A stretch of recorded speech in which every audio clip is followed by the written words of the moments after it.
کرنا، اور عجز و نیاز سے ان کے آگے جھکے رہو اور ان کے حق میں دعا کرو کہ اے پروردگار،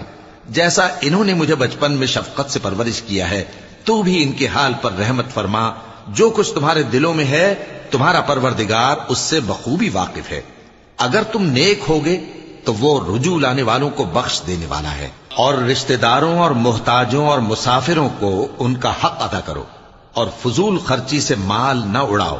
کہ فضول خرچی کرنے والے تو شیطان کے بھائی ہیں، اور شیطان اپنے پروردگار کی نعمتوں کا کفران کرنے والا یعنی ناشکرا ہے۔ اور اگر تم اپنے پروردگار کی رحمت یعنی فراخ دستی کے انتظار میں، جس کی تمہیں امید ہو، ان مستحقین کی طرف توجہ نہ کر سکو تو ان سے نرمی سے بات کہہ دیا کرو، اور اپنے ہاتھ کو نہ تو گردن سے بندھا ہوا یعنی بہت تنگ کر لو کہ کسی کو کچھ دو ہی نہیں، اور نہ بالکل کھول ہی دو کہ سبھی کچھ دے ڈالو، اور انجام یہ ہو کہ ملامت زدہ اور حسرت